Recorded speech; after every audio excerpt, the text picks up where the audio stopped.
नमस्कार दोस्तों, मेरा नाम है अंशुमन नायक और आप सभी का बहुत बहुत स्वागत है इंडियन डिफेंस न्यूज की डिफेंस टॉक सीरीज में, जहां पर हम रोज़ नए नए डिफेंस अपडेट्स के बारे में बात करते हैं। तो चलिए देर न करते हुए आज की वीडियो शुरू करते हैं।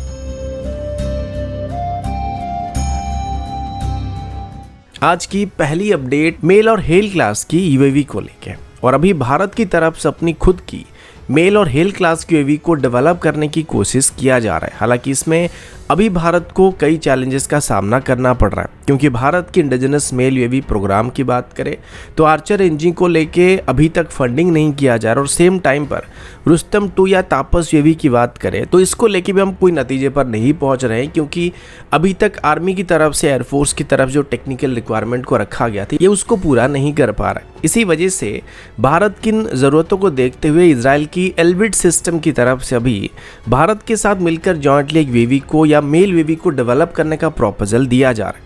एल्बिट सिस्टम की बात करें तो इससे यूएवी और इस कैटेगरी की सिस्टम को बनाने का अच्छा खासा अनुभव रहा है, और वो पहले से ही अदानी डिफेंस के साथ मिलकर भारत में अपनी हर्मिस 900 सीरीज की ड्रोन को बना रहे हैं, यानी कि इसको लाइसेंस प्रोडक्शन के तौर पर भारत में बनाया जा रहा है। लेकिन अभी वो डीआरडीओ के साथ मिलकर जॉइंटली एक कंप्लीटली नई यूएवी को डेवलप करने का प्रपोजल दे रहे हैं, जिसमें इंडियन आर्मी और इंडियन एयरफोर्स या फिर इंडियन नेवी की टेक्निकल रिक्वायरमेंट को देखते हुए एक नई यूएवी को डिजाइन किया जाएगा, और इसमें एल्बिट सिस्टम की तरफ से अपनी एक्सपर्टीज को भारत के साथ शेयर किया जाएगा। सेम टाइम पर अभी जो प्रेडेटर ड्रोन का डील हुआ था उसमें भी जनरल एटॉमिक्स की तरफ से भारत को अपनी खुद की मेल यूएवी को डेवलप करने में टेक्निकल असिस्टेंस को प्रोवाइड करने का वादा किया गया। यानी कि अभी भारत के पास दो ऑप्शन मौजूद है जिनके साथ हम मिलकर मेल यूएवी को डेवलप कर सकते हैं, जिसमें एक तरफ हम जनरल एटॉमिक के साथ मिलकर अपनी एग्जिस्टिंग मेल यूएवी प्रोग्राम को आगे बढ़ा सकते हैं और कंटिन्यू कर सकते हैं, या फिर एल्बिट सिस्टम के साथ मिलकर एक नई यूएवी को डेवलप करने पर काम कर सकते हैं। अगला अपडेट डीआरडीओ की स्मार्ट टॉर्पीडो सिस्टम को लेके है। इसके बारे में पहले भी कई बार डिटेल में बात कर चुके हैं कि ये किस तरीके से काम करता है, और अभी डीआरडीओ की तरफ से एक स्मार्ट टॉर्पीडो को डेवलप किया जा रहा है जो कि अपनी कैटेगरी में दुनिया का सबसे बेहतरीन सिस्टम होने वाला है, क्योंकि इसमें बोथ मिसाइल और टॉर्पीडो की क्वालिटी मौजूद होने वाली है,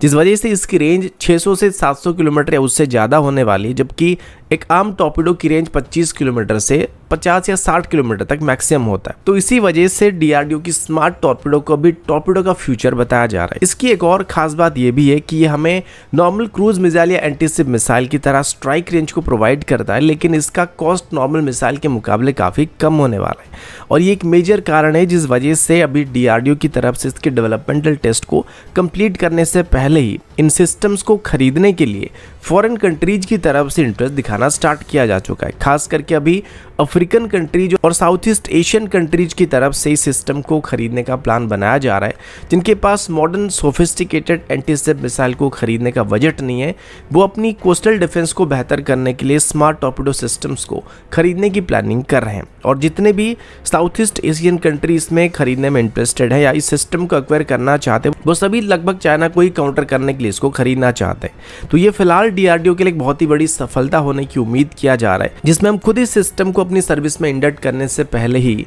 बाहर देशों की तरफ से इसे खरीदने के लिए लाइन लगाया जा रहा है। अभी के हालात में डीआरडीओ की तरफ से इसकी फाइनल डेवलपमेंटल ट्रायल को करने की प्लानिंग किया जा रहा है, और इसके बाद इसको नेवी को यूजर ट्रायल करने के लिए ऑफर किया जाएगा, और इसके बाद डिमांड को देखते हुए आने वाले 2 से 3 सालों में इसकी मास प्रोडक्शन को भी स्टार्ट करने का प्लान किया जा रहा है।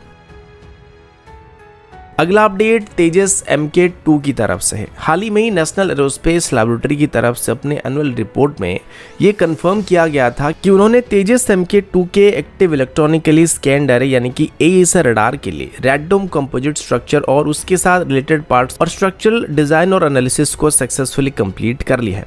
इसके साथ ही नेशनल एरोस्पेस लैबोरेटरी ने सक्सेसफुल क्रिटिकल डिजाइन रिव्यू को भी कंप्लीट कर लिया है। रैडोम के बारे में अगर हम बात करते हैं तो ये एक प्रोटेक्टिव और एरोडायनामिक कवर होता है जो रडार इक्विपमेंट को एनवायरमेंटल के हर तरीके की स्ट्रेस से बचाता है, लेकिन इससे रडार की परफॉर्मेंस या उसकी सिग्नल्स की फ्लो पर कोई फर्क नहीं पड़ता है, और इसको खास तरीके से बनाया जाता है ताकि इसको जब रडार के सामने लगाया जाएगा तो इसके रडार की परफॉर्मेंस के ऊपर कोई असर नहीं पड़ेगा। AESA रडार या किसी भी रडार सिस्टम के लिए रैडोम सेक्शन को हाई स्ट्रेस फ्लाइट कंडीशन और मिनिमल इलेक्ट्रोमैग्नेटिक इंटरफेस को टॉलरेट करना पड़ता है, जो कि रडार की एक्यूरेसी और इफेक्टिवनेस के लिए काफी जरूरी होता है। तेजस MK2 के लिए AESA रडार एक बहुत ही जरूरी पार्ट होने वाली है, जो एयरक्राफ्ट की ट्रैकिंग, टारगेटिंग और सिचुएशनल अवेयरनेस को इंप्रूव करने वाली है। नेशनल एरोस्पेस लेबोरेटरी के द्वारा बनाए गए रैडोम कंपोजिट का सक्सेसफुल स्ट्रक्चरल डिजाइन और एनालिसिस इंश्योर करता है कि रडार सिस्टम एफिशिएंटली और एक्यूरेटली काम करने वाला है, जो तेजस MK2 को एक next generation multi role fighter के तौर पर डेवलप करने में हमको मदद करेगा। इस रैडोम सेक्शन की खासियत ये है कि ये स्ट्रेंथ और वेट रिडक्शन के साथ आने वाला है, साथ ही रडार की ट्रांसपेरेंसी को मेंटेन करने वाला है। इसकी स्ट्रक्चरल डिज़ाइन में एडवांस कंपोजिट मेटल का इस्तेमाल हुआ है, जो हाई टेम्परेचर और हाई प्रेशर को बर्दाश्त कर सकता है, और इसके साथ ही ये रिजिडिटी को भी प्रोवाइड करता है, ताकि रडार की एक्यूरेसी सुपरसोनिक स्पीड में और हाई जी मैन्यूवर्स को करते दौरान भी इफेक्टिवली बना रहेगा। नेशनल एरोस्पेस लेबोरेटरी का स्ट्रक्चरल एनालिसिस ये वैलिडेट करता है कि रैडोम सेक्शन डाइवर्स एनवायरमेंटल कंडीशन में सही तरीके से ऑपरेट कर पाएगा, चाहे वो हाई अल्टीट्यूड और हाई स्पीड फ्लाइट हो या फिर रैपिड डी एक्सेलरेशन और डाइवर्स वेदर कंडीशन हो। ये एनालिसिस इंश्योर करता है कि रैडोम सेक्शन अपनी इंटीग्रिटी को मेंटेन करने में सक्षम रहेगा और बिना रडार की रेंज या परफॉर्मेंस को कॉम्प्रोमाइज किए रडार को एनवायरमेंटल स्ट्रेस से प्रोटेक्ट करेगा। अगला अपडेट मेन बैटल टैंक को लेकर, और अभी रिसेंटली टैंक वॉरफेयर में काफ़ी सारे चेंजेस हमको देखने को मिला है, और बदलती हुई सिचुएशन के हिसाब से टैंक वॉरफेयर की टेक्निक भी काफ़ी बदल रही है। इसी के चलते अभी इंडियन आर्मी की तरफ से भी अपनी मेन बैटल टैंक में काफ़ी कुछ मॉडिफिकेशन किया जा रहा है। हाल ही में इंडियन आर्मी की एक T-90 टैंक को देखा गया था, जिसमें एक स्पेशलाइज नेस्टिंग केस लगा हुआ था, जो FPV ड्रोन को रखने के लिए डिज़ाइन किया गया है। यानी कि अब हमारे T-90 टैंक्स में हम FPV ड्रोन्स को इस्तेमाल कर सकते हैं, और हर एक टैंक के पास अपनी खुद की एक एरियल सर्विलेंस प्लेटफॉर्म मौजूद होने वाली है, जो कि टैंक के क्रू मेंबर्स को बर्ड आई व्यू को प्रोवाइड कर पाएंगे, जिससे उनकी सिचुएशनल अवेयरनेस काफ़ी बेहतर रहने वाली है। इसको इस्तेमाल करने के लिए हर एक T-90 टैंक्स में एक सिक्योर नेस्टिंग केस को इंटीग्रेट किया गया है, जिसमें सेफली ड्रोन को रखा जा सकेगा। ड्रोन को टैंक के हैच के ऊपर से या टरेट के ऊपर से कहीं से भी लॉन्च किया जा सकता है, और टैंक के क्रू मेंबर को FPV ड्रोन को ऑटोनोमसली डिप्लॉय करने के लिए ट्रेन किया जा चुका है, ताकि वो बिना किसी एक्सटर्नल सपोर्ट का वेट किए क्विकली एरियल सर्वेलेंस को एक्टिवेट कर सकते हैं। ये मैकेनिज्म उन्हें रैपिडली चेंजिंग बैटलफील्ड कंडीशन के लिए फास्टर और मोर फ्लेक्सिबल रिस्पॉन्स को देने के लिए फैसिलिटी को प्रोवाइड करेगा, और एयरबॉर्न होने के बाद ये जो FPV ड्रोन्स होते हैं, ये रियल टाइम वीडियो फीड को डायरेक्टली T-90 टैंक के कमांड इंटरफेस में ट्रांसमिट करता है, जो कि टैंक के कमांडर को या ऑपरेटर को बैटलफील्ड का एक लाइव बर्ड आई व्यू को प्रोवाइड करती है, जो एनिमी पोजीशन, हिडन ऑब्स्टिकल्स और कोई भी अब्यूज के बारे में पहले से ही वहां पे बता देता है, जो ग्राउंड लेवल से देखना बहुत ही मुश्किल बन जाता है। FPV ड्रोन्स को मैनुअली टैंक के ऑपरेटर के द्वारा भी कंट्रोल किया जा सकता है, या फिर अगर हम चाहे तो इसको प्री प्रोग्राम ऑटोनोमस मिशन में भी ऑपरेट कर सकते हैं, जिसमें ड्रोन स्पेसिफिक वे पॉइंट को फॉलो कर सकता है या डेजिग्नेटेड एरिया के ऊपर सर्विलेंस को प्रोवाइड कर सकता है। यानी कि अगर हम पॉइंट A से पॉइंट B तक जाने वाले हैं, तो हम पहले से ही ड्रोन की वे पॉइंट को उसी हिसाब से सेट कर सकते हैं, जो अपने आप ही उस वे पॉइंट को फॉलो करने वाला, और सेम टाइम पर टैंक के क्रू मेंबर बस वीडियो फीड को एनालाइज करने में अपना फोकस कर सकते हैं, या फिर अपनी कॉम्बैट टास्क को फॉलो कर सकते हैं। यह हमारे टैंक के लिए एक गेम चेंजर साबित होने वाला है, क्योंकि इससे टैंक के क्रू मेंबर थ्रेट को पहले से ही देख सकता है, और उसी हिसाब से हाई रिस्क जोन में एंटर करने से पहले ही दुश्मन की डायरेक्ट फायरिंग से बचने का तरीका ढूंढ सकते हैं, जो कि हमारी टैंक की सर्वाइविलिटी को बेहतर करने के साथ साथ हमारी स्टेल्थ अटैक कैपेबिलिटी को कई गुना तक इंक्रीज करने वाला है। यह सरप्राइज अटैक कैपेबिलिटी को काफी हद तक बेहतर करने वाला है। अगला अपडेट उत्तम AESA रडार को लेके, और अभी हम उत्तम AESA रडार की मार्क 1 वेरिएंट के बारे में बात करने वाले, जो कि तेजस MK1 में इस्तेमाल किया जाने वाला है, और ये भारत का पहला AESA फायर कंट्रोल रडार भी होने वाला है, जिसे अभी DRDO की तरफ से डेवलप किया गया है।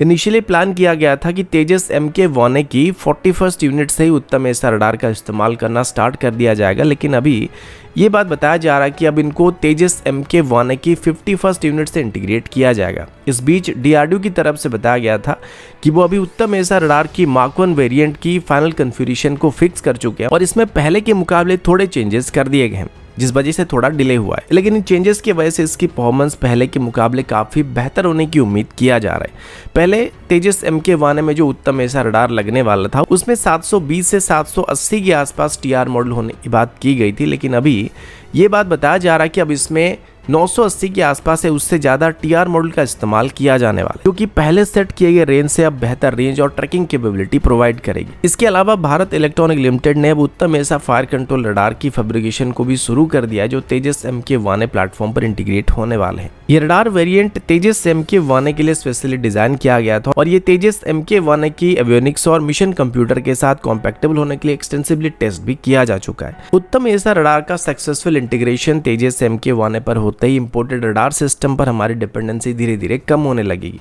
और साथ ही भारत की एडवांस एवियोनिक्स और टेक्नोलॉजी में सेल्फ रिलायंस को और भी मजबूती मिलने वाली है। तो दोस्तों अभी के लिए इतना ही, मिलता हूँ आपसे अगले वीडियो में, तब तक के लिए जय हिंद, वंदे मातरम।